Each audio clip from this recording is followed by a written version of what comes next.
Yeah, the eagle has landed, Mel. How are you, buddy? How are you? Hey man, hanging in there. How about yourself? Well, welcome. First of all, I'm doing all right. I can't complain. Complaining to get you nowhere, Mel. But over here in the tri-state area, it's rainy, it's damp, it's cold. It's going through my bones. I can't wait to get out to Florida, get after it on the basketball court, coach the shit up, coach those kids up, and really and have some fun next week, man. I cannot wait to get out there and coach with you. Yeah, well, I can't wait either, buddy. It'll be a good time. I'm so proud of you guys having the number one defense in the league too, because we've always hung our hat on defense, and the number one defense, that's a nice feather in your cap, man. Yeah, it's not too bad, man. We're doing all right. Did I read? Did I read that right? Are they averaging 13 and a half a game? Yeah. Wow. Because I know it's shorter time with the running. Yeah, the clock doesn't stop. The right. Runs all the way through. Because those leagues, those off-season leagues, they make the game go a little quicker. Yeah, and even when they go to the foul line, the clock's still running. So yeah, it's like that. But we don't let them get past. Once they get past half court, it's like that's about as far as they can get, maybe to the foul line. But we're trapping them pretty quick. Getting the ball out of the kids' hands, making them throw the ball, making them make decisions. Sticking with the 13 so far, right? Yeah. We gotta add on to that and tighten it up too when we get out there. Hey Mel, I want to start on the NBA. We're like 3 weeks, a month away from the playoffs, and we got things heating up. The NBA, we need to take notice of what's what. Like as far as the East is good again. There's 10 teams right now that I'm looking at that can all win in series, from Miami at number 1 all the way down to Atlanta at number 10. Yo, like last night was an 8-9 game against Brooklyn and Charlotte. That was a huge game. Kyrie Irving went off last night, and the young Hornets couldn't take it. Durant had a shitty game, but Irving went off. What do you think about all this? Like Brooklyn's on the number 8 seed right now. Well, they're dangerous. They're dangerous no matter what. You got two guys there, Durant, Irving. Irving went off because he probably figured Durant wasn't having a good night. It was his turn. And make sure you're talking loud and clear into your mic, Mel. Say again? Make sure you're speaking as loud and clear as possible into your. Oh yeah. Okay, cool. So like I said, they're dangerous. They got two guys that at any given night can go off. Kyrie went off last night. He only took like 15 shots too, or now 19 shots. Yeah. You know what, Mel? I feel like I have the players pegged so much. I made a $4 parlay bet last night. Three players in the Hornets Nets game, and it would have paid $1,000. And I came 2 out of 3, and I came 2 baskets away from winning the $1,000. I had Kyrie Irving over 5 threes. He hit 9. I had Miles Bridges over 20 points. He had that easy. And I had LaMelo Ball to get 30, and he had 24. I came 6 points away from winning the $1,000, but because of the way I bet, I only lost $4, so I don't care. Oh yeah, that's no bad. That's not bad at all. But I would have said the LaMelo Ball under 30 is where I would have kept him. Yeah, you know what? Yeah, 30. That's a big deal for him if he goes over 30. Well, if I would have picked 20 or over, I would have hit it. Would have been so big. Yeah, then I would have hit it for less money, but I would have still hit it, Yeah, no, I understand that. Hey, let's pretend Charlotte. I don't see. Do you see right now? Do you know how the playoffs work right now with 7, 8, 9, 10? Yeah, they all play in for that. But it's the 7 and 8 is already in the winners bracket, and 9 and 10 is in the losers bracket. What I'm saying is 7 and 8, whoever loses is still there. Whoever wins is in. 8 and 9, 9 and 10, whoever loses is out. Whoever wins gets to play 7 and 8 loser. So 7 and 8, if you lose, you get to play again. 9 and 10, no, you got to win twice. Right. So, listen, right now, Charlotte and Atlanta are in the 9 and 10 spot. I don't see both of those teams not making the final 8. I don't give a fuck. Play in, not play in. Charlotte and Atlanta are going to be dangerous. I don't know, man. They're going to be dangerous, but they're inconsistent. They're young. Okay, but what if Brooklyn has to play? Yeah, they're not getting over that hump. Oh, yeah? What if Brooklyn has to play Atlanta, and Brooklyn's got the higher seed, but it fucks them over, and they're playing in Brooklyn, and Kyrie cannot play? You don't like Atlanta over just Durant? I don't know, man. Well, now Ben Simmons is supposed to come back. More than just Durant. They got other guys that are going to do something. Yeah. You got Aldridge, he's okay. You know, Drummond's rebounding. Drummond. So So yeah, I still take Brooklyn over Atlanta. Yeah. I still take them without Kyrie and just KD. I take that all day. Kyrie, he's going to get 35 every game. I'll tell you what, Mel. Mel, I know how good Durant is. I know about the stars of the league, and I'm surprised. Like, why is Kevin Durant always complaining? Like, there's so many millions of fans that love him. I never heard of, like, other than him going to Golden State with that move, I never heard of people hating on him. Why is he always clapping back at the fans? Because he makes people like me who never said anything about him feel offended. And if you say something to me, I'm going to answer back every time. That's because he feels that he should have that crown, and he doesn't. So he feels some type of way. He's one of the greatest players in the world, though. He believes he's the best player in the league by far. If you ask him, he believes he's the best player in the NBA. But doesn't that scream insecurity? Nobody gives him that. Because of all the little things that come with him and all that. And you just got to accept that's what he is. But Kevin Durant not appreciating all the good things, harping on these little stupid things, that just goes to show you how fragile he is inside.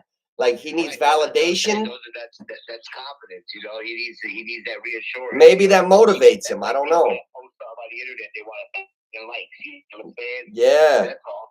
It's just like that. They need 1,000 likes to boost their confidence. Now look at the other thing with Nooch. I'm tired of the players yapping back at the fans. You know what I'm saying? Yeah, what's up with the Lakers? Because that's what we do. What? Fans, talk shit. Especially like when I used to go to games. I remember being Mel. Can I just take the floor real quick? I remember being at a Yankee game screaming to Ellis Burks. He was about 45 years old. He was on deck for Texas in the 2000s. I remember Ellis Burks in the 1986 World Series for the Red Sox. So he must have been old. And I had a couple loggers in me. I was in my early 20s, and I'm screaming, "Hey, Ellis, retire, retire." I'm screaming at him. It was a daytime Yankee game. The stadium was half empty, and nobody said nothing to me. He was laughing. We were having fun. Ozzie Guillen wanted to kill me one day, but we were breaking balls. Some of these fans are only 15 feet away, so they're right there. First of all, I don't like it. Started with LeBron kicking out white women. It started with LeBron James kicking out white women. He threw a couple white women out this year, and now all of a sudden, all these players are getting mad at fans. Westbrook, they were calling him Westbrick last night because he shoots bricks. He's statistically the worst three-point shooter in the NBA. And he's screaming to the fan, "Don't disrespect my name!" Like, what's the word for that, Mel? I can't think of it. What is the word? What am I looking for? All right. Westbrook and all these players that yap back at these fans, where I come from, we call that a female trait. Say that again. You bleeped out. That's a female trait because as a professional, you're supposed to sit back and know that this comes with the territory. Just ignore it. I don't care if you say right. I don't care what they say. You ignore it. Right. Just ignore it. That means you're in your feelings. Yes. Because Westbrook is in his feelings. He's barking at people behind the free throw line. So therefore, you have female traits. There are emotions that you cannot control. Like females. These guys are in their feelings too much. In the 90s, they get a back smack for that shit. Wow. He's probably the type that goes to the bathroom, sits down, and games. Oh, I'll tell you what. I feel bad for Frogface right now. His athleticism seems to be there, but he's shooting bricks. Now he doesn't want them to call. It's in his head. It's in his head, yeah. These guys are mental these days. They're too much in their own heads. Go ahead. I said Westbrook is great. He's just in his feelings. Because he can't get out of his phone. Everybody's jumping on him. He's hearing it. And as a star, that's what comes with the territory. Yeah. What he needs to be doing is getting up at 2 in the morning. Right. Do something about it. Going home after practice, putting his feet up, watching TV, doing dumb shit like that instead of going and working on his craft at night. Yep. Nobody around. And he's home. He's in his hometown. This could have been like one of the best feel-good stories of the year if he played well. Yes, and all you got to do is put the work in. That's just being lazy, not wanting to do it, thinking that you're just going to ride off of your talent when your talent needs to be tightened up too. Talent don't mean it's just handed to you. You got to keep up on that talent. Westbrook must feel pretty stupid because I remember when he first signed with the Lakers this past summer, he was like shooting an Instagram video from his car. He's like, "Yeah, we're gonna beat all these young boys' asses," and it's been the exact opposite. They've been getting smoked. But here's another thing, real quick, because this is what I love to talk about, real quick, right here. What? My boy LeBron James is the best. Okay. I don't care what any of you people out there got to say. I will argue with anybody. We can go back and forth. Yo. He is the best. How about Saturday night? Year 19. How about that 56 piece? Do you hear me? Yeah. 19, 56 or 54 points. Catching alley-oops. I'm tipping my cap to LeBron right now. I don't want to hear it. At that age, Mike was sitting in the casino gambling. Man, I don't want to talk. Hey, you want to hear a funny anecdote? Saturday, my cousins come down the shore, Jonathan and Anthony, the twins, right?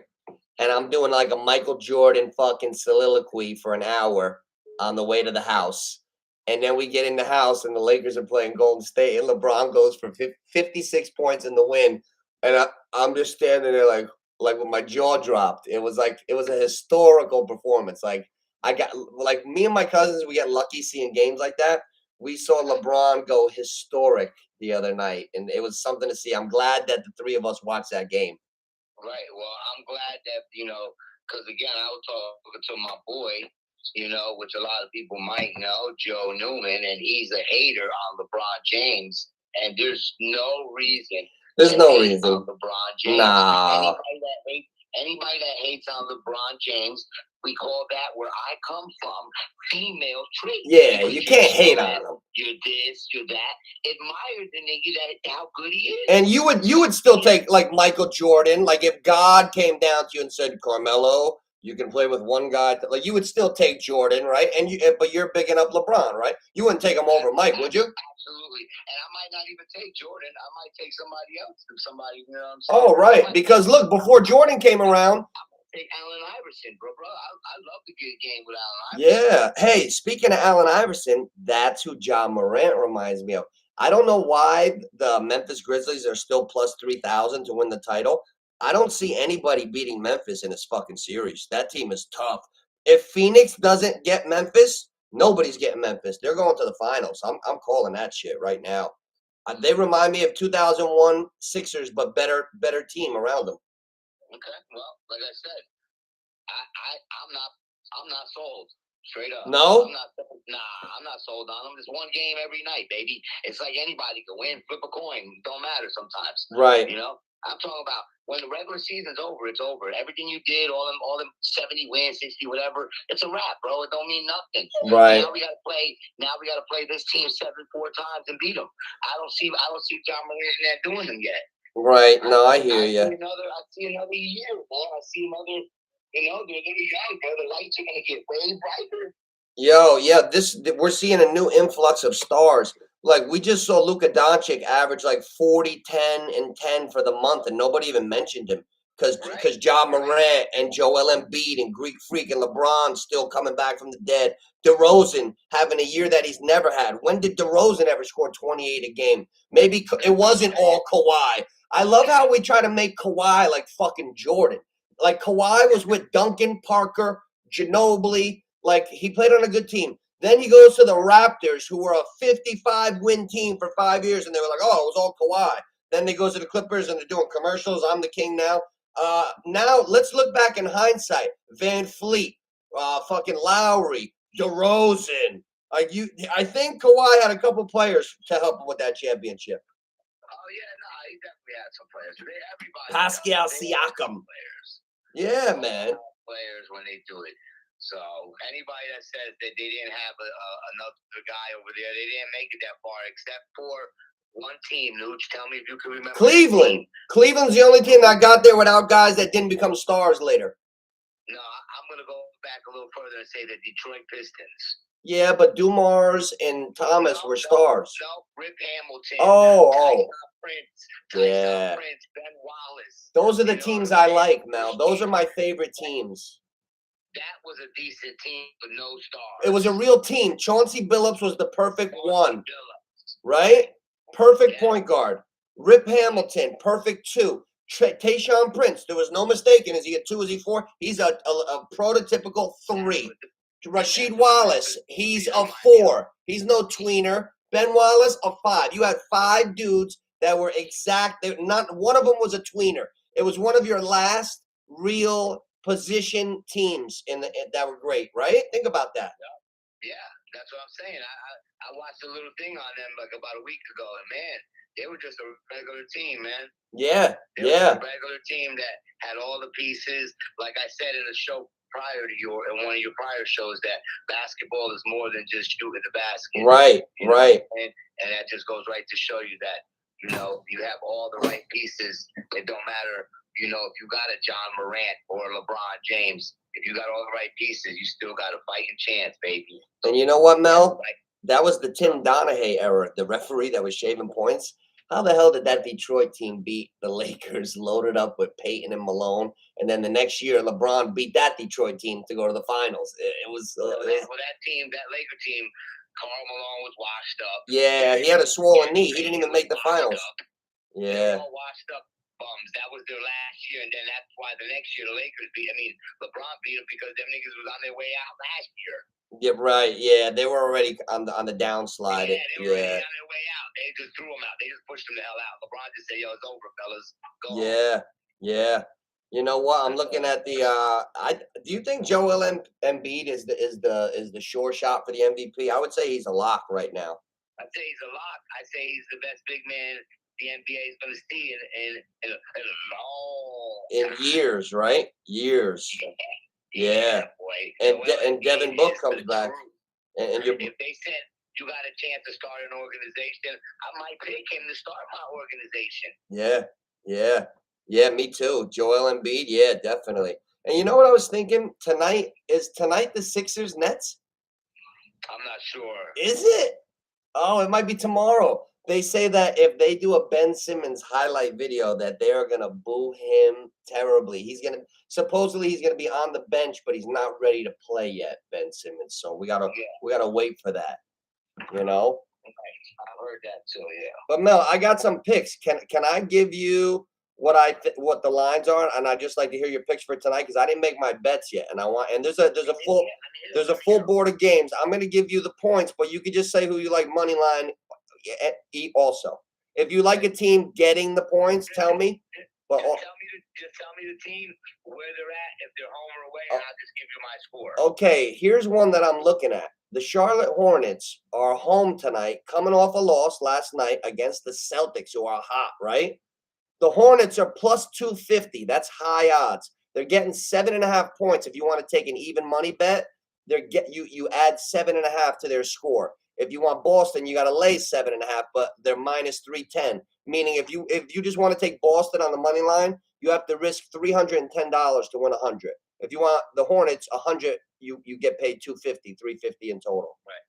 So I kind of like taking a shot with the Hornets. You can take a shot, but you know what I'm saying, they're not going to win. Yeah, that's how I feel too. I feel like it's a shot, but they haven't been winning. Then you got the Bulls. The Bulls are favorite at Detroit. Detroit's like a spoiler team. They always pop up and beat somebody when you don't expect them to. Yeah, but I think what's his name's coming back tonight. The center, the Vucevic or whatever. Oh, is he? He's back? Yeah, he's coming back tonight. So I think Chicago wins that one. When is Lonzo Ball coming back? Is he going to be okay for the playoffs? They need Lonzo Ball for the playoffs. Yeah, I don't know. I haven't heard really. I'm a big Ball fan. I like the whole family. Hey, guys, like and subscribe. Neighborhood Picks. We're just doing a random NBA talk on a boring-ass Wednesday. Oh, shit. Yeah, so I hope if Lonzo Ball comes back, that's big. Now, the Hawks, listen to this. They're plus 4.5. They're plus 160 underdog at Milwaukee. But here's the thing. The Hawks are in the 10 seed. Every night is the playoffs for them. I'm expecting the best game out of the Hawks tonight. You don't think they can upset Milwaukee? No. You're such a realist. Okay, Phoenix. Why is Phoenix Phoenix is a big underdog at Miami tonight. Are you sure Booker's back? Booker's back, but they're just saying, because the home team. Miami's a 5-point favorite, home against Phoenix. Right. That's about right. That's about right. Yeah. That's gonna be a good game. I can't wait. My sleeper is Miami, bro. Because again, I'm down here in Florida. So I get the Miami's all the games. So I watch them, man. And let me tell you something about Tyler Hero, boy. A lot of people really are not understanding how good that young man really is, man. Oh yeah. I am touching him. Tyler Hero's real good.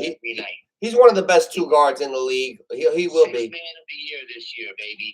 6th man of the year. I have a 3-player parlay. Cooper Cup. Find odds for that, Nooch. I got it already.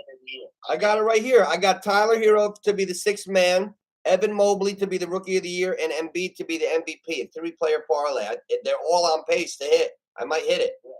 Yeah, you're definitely gonna hit. I might hit that. That's an easy one right there. Yeah. I got a chance. On that one. So got a few. Here's one that I like. Can the Lakers just shit the bed again tonight? They're a heavy favorite on the road against the lowly Houston Rockets. Can the Lakers just come out and get outplayed by a bunch of young boys again, and you just cash in on the Rockets, getting like $1 million? No. You think they're in business mode right now? Lakers win? No, LeBron ain't allowing that. If they lose to Golden State or something like that, other decent teams, that's acceptable. This is unacceptable. He knows it. Everybody in that locker room knows they cannot lose. No, the Lakers have to win every night now. They got to win. Must-win games. I expect, Yep. I'll tell you who the biggest underdog on the whole board is, and I think they could win. Tonight. What are they saying my boy LeBron's getting tonight? LeBron tonight? I'll tell you right now. LeBron tonight, player points. Let me see. Player points. Where the hell is it? Win margin. Where the hell's the player points? That's the one I'm taking bets on. Ron going for 30 tonight. Plus, they don't have player points yet. Right. They know LeBron. They don't have it figured out. Yeah. I bet you they don't have it figured out yet. Because LeBron, I won't be surprised if he goes for 40 every night now. Right, 30 or better tonight. 30 or better every night, LeBron, for sure. Yes. I think. Because there's nothing else. It's time for him to say, "Listen, buddy, if we gonna lose, it's gonna be on my shoulders, and I'll take all the heat. But I'm scoring 40 a night." Speaking about taking the heat, I'm going to take the heat for this next prediction. But this team is plus 300 on the money line. They're big dogs on the road. They're the most capable team of coming out with a win. I've seen them blow 3 30-point leads. The Knicks are plus 300 at Dallas. They're getting 8.5 points. They can definitely beat Dallas tonight. I know it sounds crazy, but that's the type of team they are. That's a live shot to take. I'm telling you. Where's that game at? Of course, Dallas. They're a heavy underdog. But I like Dallas. I like Dallas with Dinwiddie. Porzingis is going to light the Knicks up tonight. Man, Porzingis got fucking traded 2 weeks ago. He's on Washington. Yo, they got Dinwiddie. They're balling. Have you seen them with Dinwiddie? No. It looks like the fucking 2018 Nets. It's beautiful. Dinwiddie, they traded expiring bad contracts. He wanted out of there. That's right. He wanted bad. Listen to this, Mel. They got rid of Porzingis for Dinwiddie, and they thought of it as like just swapping 2 bad contracts. Dinwiddie has been balling out, and Dallas has been playing their best basketball. The Dinwiddie's a big pickup. Is he a starter now? He starts out there? Oh, yeah, he might be. He's playing big minutes. Every time I see him, he's on the floor. And he was the catalyst to a couple wins last week. Dinwiddie is a great fit for Dallas. Big pickup. Yeah, remember how good he was on the Nets? Mark Cuban's smart. I like Mark Cuban, though. Hell yeah. They even put Luka on a little diet. He came in with a little, like, kraut face, you know? Yeah. You got to ease up on the kraut when the preseason comes. Right. Look, I'm looking at Devin Booker stats right now. He's so good. 25.7. That's like a regular year for him. Like DeRozan, 28. Luka, 28. John Morant, 27.5. You got some guys averaging high. 26.5 for Tatum. Joel Embiid, 29.7. Giannis, 29.4. LeBron, 29.4. There's 3 men in the scoring title race. Can LeBron at 37 win the scoring title? I think he could. I think he could too. Embiid doesn't have as heavy as the load as he's had all year, so his scoring maybe could chill for a little bit with Harden.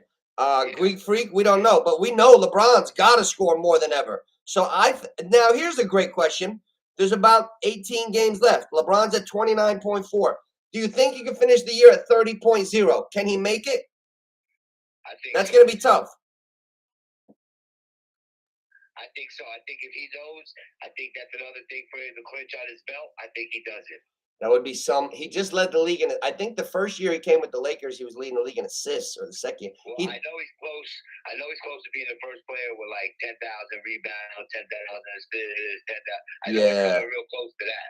Yeah, and that's why Vince Carter should be on the All 75 team, because no, he wasn't LeBron James, but he was one. He was definitely in the Devin Booker, Donovan Mitchell tier. Like when he was in his prime, people were thinking of him as one of the best two guards in the league. Then he won the best dunker ever. Then he was a pretty good winner, played on a good Nets team. Then he went for 22 years. I believe it's a travesty that when I think of LeBron, I often think of Vince Carter a lot, because I believe he deserved to be on that All 75 team more than anybody, especially with anybody. I agree. Those are big facts. I think that's the number one guy. I love Parker and Ginobili, but Vince Carter, 22 years of service, great player, great teammate. When he started to decline a little bit, he stayed in the league and he found new roles. I mean, that's the epitome of an all-time great. He should be top 50. He was one of the greats. I think LeBron, Vince should have been in there. So yeah, tonight we got a slate of games. You never know. What I'm looking towards, Mel, is the playoffs, because night to night now is very, very tough. But if you go Eastern Conference, it's right out there. Miami's the 1, Philadelphia's the 2, Milwaukee's the 3, Chicago 4, Boston 5, Cleveland 6. Cleveland is the last safe team. Cleveland's got a young bunch. That's why I'm saying if LeBron leaves the Lakers next year, he can go back home to Cleveland or Miami, and they're both better teams than the Lakers. He have to go somewhere else if his son was to ever get drafted somewhere else. So he ain't gonna do all that.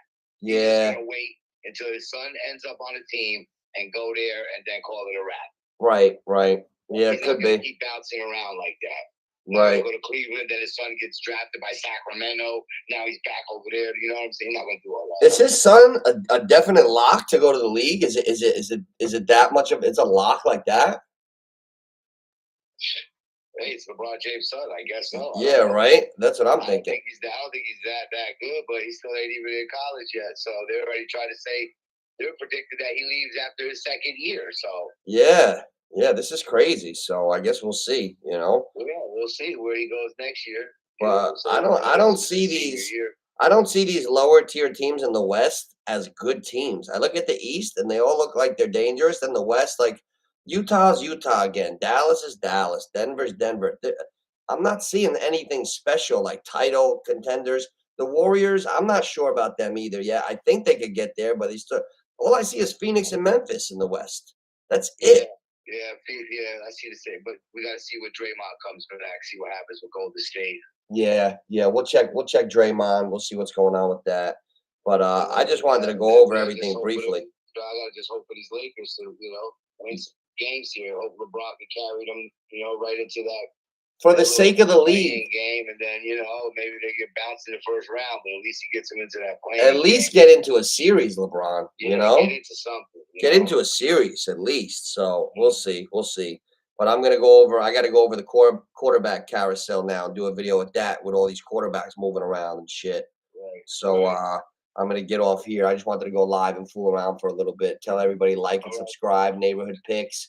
But Mel, we'll always keep the NBA going. Anything big that goes on, we'll always pop on too. It doesn't have to be premeditated. We'll go on anytime, whenever we're both free. Got you. All right. I'll talk to you soon. All right, brother. Be good. All right, Mel. All right, later.